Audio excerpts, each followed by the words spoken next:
Boeing has officially walked away from its sponsorship deal with the Invictus Games, and the story is set to break later today by Paula Froelich on News Nation. A growing scandal involving Prince Harry and his last remaining genuine charity project, the Invictus Games.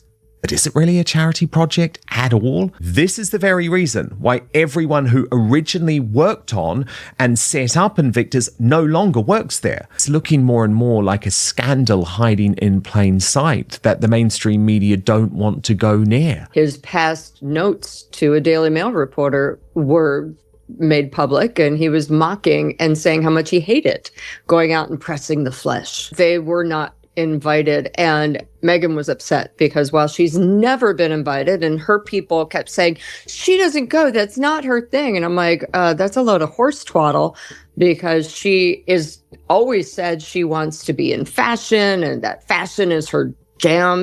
The investigative report by Paula Froelich on News Nation is sending shockwaves through the corporate sponsorship world before it even hits the airwaves. Boeing wasn't just another sponsor. The company was the biggest single corporate backer for the 2025 Vancouver Whistler Games, sharing top billing with ITCO as a co-presenting sponsor. They acted as a massive financial pillar for the entire international event structure. Now that the contract has expired, Boeing has decided not to renew it. The very reason why everyone who originally worked on and set up Invictus no longer works there. Since leaving the royal fold, the foundation has become a cash cow for Harry and Meghan, and no doubt some others who are involved. It's all bubbling to the surface. That move hits hard at the foundation's stability. This is not some small business shuffle behind the scenes. This is a major financial pillar being removed. It comes at a rough moment, right when preparations are heating up for the 2027 Birmingham Games. Birmingham has reportedly locked in 11 anonymous sponsors, bringing in around £4 million combined. More and more like a scandal hiding in plain sight that the mainstream media don't want to go near. But the gap compared to Vancouver is massive. Vancouver had Boeing leading the charge along with 44 partners. The drop in corporate interest is sharp and sudden. That's the main focus of the outspoken discussion this week between Dan Wooten and Paula Froelich. Alongside her deeper investigative reporting, Froelich has pushed her reporting into public view through her Substack and her News Nation coverage. A former New York Post columnist, she brings more than 3 decades of investigative experience to this complex financial audit. People get freaked out by tax returns. And I also think sometimes people are a little bit lazy. They hear things, they say, oh, Invictus Games, 4 Wounded Warriors, which sounds like the Wounded Warrior Games. And people think, oh, this must be great. And a lot of people are unclear how to read a tax return or to check stats. And so I think it was just very easy to say, oh, the Invictus Games, it's great. It does all this. She has been digging through filings, through the Invictus Games Foundation's UK Charity Commission filings and the Vancouver Whistler Games Corporation tax records, and the licensing agreements. The numbers Paula Froelich has now placed on the public record are raising serious questions, and the financial picture looks deeply troubling. Independent commentary networks have also reached similar conclusions, and some are now pushing direct calls for corporate action, including a public boycott. The Royal Commentary Channel, also known as MEGS, publicly called for a boycott of remaining Invictus sponsors, including Boeing and American Airlines. Their argument is that veterans are allegedly being used more as public image props while money flows toward luxury travel and high-end accommodations. And Meghan Markle branding connected around the games instead of directly benefiting veterans. Harry has to go to Birmingham this summer. He has to drum up some sort of business because at this point, A, it's just embarrassing. And B, yes, government funds are supposed to cover about half, but the other half are supposed to come from private companies and private individuals. And nobody's dropping a dime anymore because they are also saying, how come this costs so much money? And also the other thing is you have to understand other people aren't showing up. People are not coming to watch these games. They are volunteers who outnumber not only competitors, but everyone else by like 5-1. Another creator, Tash, backed up that criticism, pointing out that many of the original people who helped build and launch Invictus are no longer involved. Critics believe the departures reflect growing frustration, early team members who feel the organization has changed from what it was originally meant to be. Since Harry and Meghan stepped away in 2020, critics have increasingly claimed the foundation has shifted from its original mission. Froehlich's recent reporting and financial breakdowns are now being used as evidence to support concerns they say they have been tracking for years. The 2025 Vancouver Games brought together 543 veterans, but the financial numbers behind the event are now drawing intense attention. The total budget reportedly reached 63.2 million Canadian dollars, which works out to around $118,352 per competitor. The gap looks massive. The U.S. Warrior Games reportedly operates on about $2 million a year for wounded service members.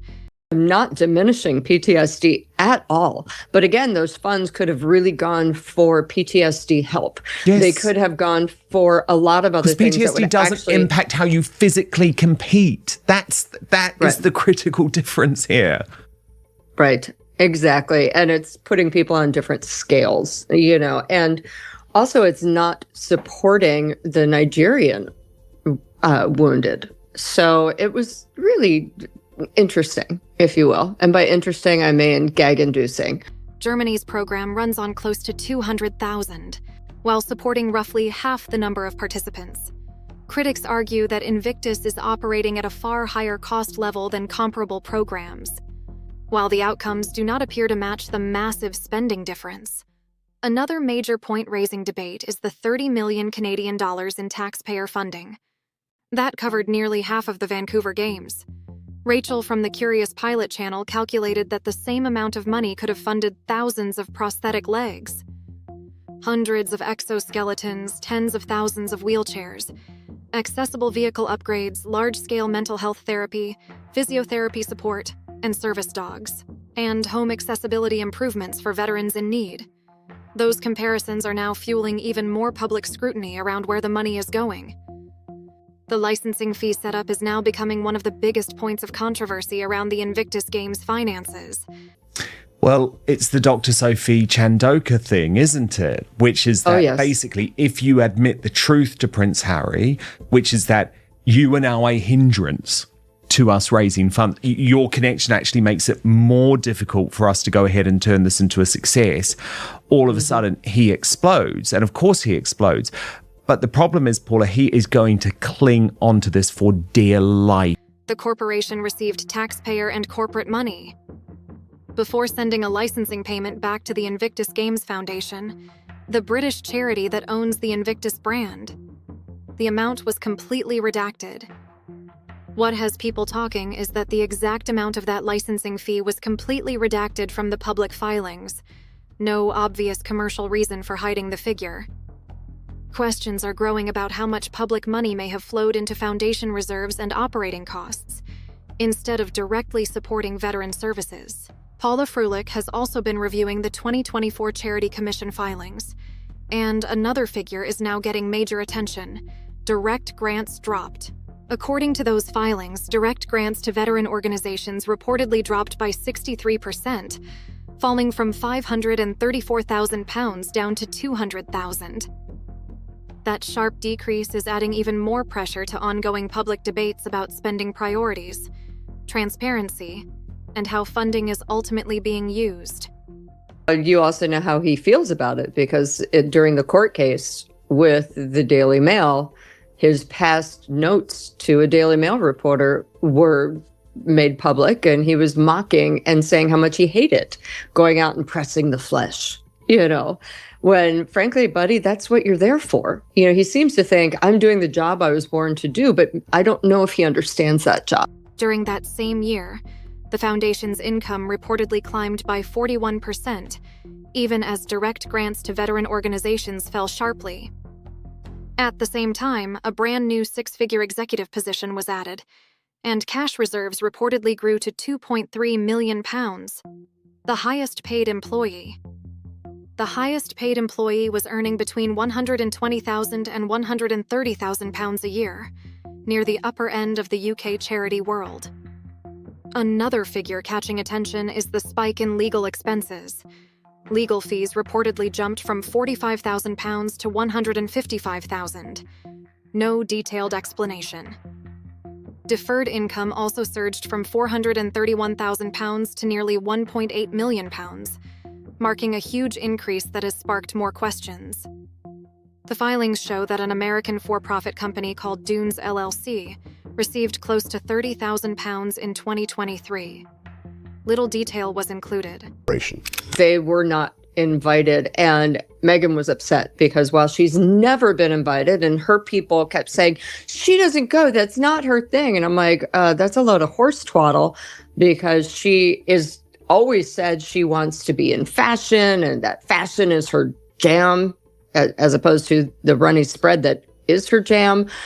But she has always said this is her main thing. And to not be invited is a huge snub. And she thought that this year she could be, because Venus Williams was on the host board. She was hosting, as well as Beyonce. Another issue raising eyebrows is that the same filing reportedly listed two different company registration numbers, unusual in standard charity accounting. At the same time, the foundation continues to publicly state that 92% of every pound spent goes toward charitable activities. But what fits within that definition? According to commentary surrounding the filings, those charitable activity costs also include the massive expenses tied to running the games themselves: hotels, transportation, and staffing. Critics say this makes it much harder for the public to clearly see how much money is directly reaching veterans. Direct grants are buried inside that category. Critics argue the widely promoted 92% statistic may be technically accurate, while still creating a potentially misleading impression about where the money is truly going. Investigative author Tom Bauer also raised similar concerns in his book Betrayal. He discussed claims surrounding Invictus-related spending and travel arrangements. The reporting referenced private jet use, luxury hotels, and transportation costs connected to official appearances, described as image management. Dan Wooten involved analysis which argued that Invictus remains the only major Sussex-connected charitable project still operating on a large international scale. Other initiatives have faced serious scrutiny. Africa Parks has faced an investigation involving allegations of abuse, while Centibale and Archewell have scaled back. I love how they were like, oh, she never goes. Well, she's never gone because she's never been invited, first of all. Second of all, she really thought she was going to be this year. And of course, with her thing with one-off, shilling trauma closet, she would absolutely love to shill the Met Gala look, right? Met Gala look for less, Met Gala look in general, whatnot. But it wasn't going to happen. Given Princess Diana went to the Met Gala. Oh, do you know what I mean? 100%. It's like, that would very much have suited a narrative. Yeah. We all know all Anna wants is Catherine. Critics believe the same financial confusion and management concerns that have followed other Sussex-linked organizations may also be appearing around Invictus. Tom Bauer highlighted internal stories. During a wheelchair basketball match in Vancouver between the American and Nigerian teams, critics say a moment during the game sparked major debate. Some players walked off the court. That moment immediately triggered bigger questions about what the Invictus Games are meant to represent. For years, it centered around wounded service members. Critics argue situations like this suggest standards may have broadened to include veterans dealing with non-visible injuries like post-traumatic stress disorder. Broad inclusion is supported but changes the identity. The Paralympics uses strict classification systems. Critics say the Invictus Games does not apply the same level, making the meaning behind some adaptive events harder to understand. Dan Wooten argues that if the Games have expanded beyond physical injuries, the public messaging should clearly reflect that shift. The phrase wounded service member carries a specific image. Critics have questioned why, under the broader interpretation now being discussed around Invictus participation, Harry himself has never competed in the Games alongside other participants. The argument is that mental injuries do not affect physical competitive ability in the same way. Critics say less clearly defined distinctions create matchups that are harder to interpret. Paula Froelich also raises a separate observation about the Vancouver Games atmosphere. According to her reporting, audience turnout appeared relatively low compared to the scale. She notes that volunteers reportedly outnumbered competitors by roughly 5-1. That imbalance is being used to question the scale of public engagement. At certain venues, crowds were reportedly gathered around brief appearances by Harry and Meghan, creating strong photographic moments that suggested high public engagement. Visual impressions. Analysts argue the event functions less like a traditional competition and more like a high-profile media production, the primary output being global attention on high-profile figures. Looking ahead to Birmingham 2027, the funding picture is drawing scrutiny. The UK government committed up to £26 million in public funding, despite Birmingham's financial pressure. Allocating substantial public funds to an international event in a city facing challenges in delivering basic services is likely to remain a politically sensitive decision. Ongoing justification is required. The city has reportedly secured 11 sponsors so far, contributing around £4 million, but a significant portion of the remaining corporate funding target is still unfilled. Balance is key. Boeing has already ended its sponsorship relationship, and American Airlines has been the subject of boycott calls. These developments are cited as further pressure on the pipeline. Paula Froelich has also reported through NewsNation that recruitment challenges may be affecting senior staffing. Headhunters faced refusals once candidates became aware of Harry's involvement. In at least one case, a candidate declined a marketing role due to perceived reputational risk and association with the Sussex profile. This creates additional pressure on the funding pipeline. During the Daily Mail litigation, documents included notes attributed to Prince Harry. They are said to reflect his personal frustration with parts of public-facing charity work. One of the phrases highlighted was Harry's reference to what he described as pressing the flesh, the direct social engagement and networking that plays a major role in fundraising. Fundraising is not a side task. It is the core engine that keeps an organization alive. Critics argue a figurehead role exists largely to build relationships and convert visibility into financial support. Dan Wooten argues there is a contradiction between Harry's public humanitarian narrative and earlier remarks that suggest reluctance toward the very activities that drive funding. Misalignment. Harry's former role as Chief Impact Officer at BetterUp was left without an equivalent role.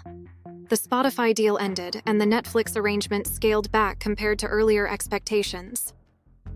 Public speaking income, once projected to reach $1 million per appearance, is now described as being closer to $50,000. Harry's focus is increasingly Invictus. Against that backdrop, critics point to the financial gap between major public investment and private sponsorship results as a key concern for the Birmingham 2027 Games. Structural mismatch. During Vancouver Whistler preparations, internal staffing at Invictus Canada became another discussion point. 2 senior figures were pushed out or chose to resign after disagreements with Harry. New appointments were made with individuals seen as more aligned with Harry's approach. Critics argue this reflects a pattern of internal disagreement, followed by leadership changes. Internal stability? The Met Gala imagery this week has been used to highlight what some describe as a contraction of the Sussex social and media network. Paula Froelich reported Meghan was not invited. Publications favorable to Sussex-related coverage offered alternative framing, highlighting other engagements like a Chicago First Communion event as context for scheduling. Context shift. Critics argue this shifts attention away from the core issue of the invitation. Relationships within certain celebrity circles have shifted, with Beyoncé and the Williams sisters described as distant. Anna Wintour's long-standing establishment connections and reported proximity to King Charles and Queen Camilla make a Met Gala invitation unlikely in any scenario regardless of other factors. In a different strand, The Sun covered Prince George's education, noting that William and Catherine visited Oundle School in Northamptonshire as part of exploring schooling options. Interest is growing. Oundle School is known for its distinctive blend of tradition and creative student life, with fees cited at around £59,000 per year. Its alumni list is often highlighted in commentary. Prince George completes his time at Lambrook School this summer. Speculation centered on Eton College, but William and Catherine are exploring a broader range of options for his next step. Catherine is prioritizing a schooling approach that keeps the three children on a unified path to maintain stronger sibling bonds, a contrast with earlier royal traditions. Family cohesion focus. Commentators connect these separate developments into a single narrative of institutional separation. Brands and public figures are perceived as distancing themselves from Sussex-related projects. A corporate decision like Boeing sends a signal across the wider landscape. Confidence shifts quickly, making the Birmingham 2027 sponsorship target far more difficult to achieve.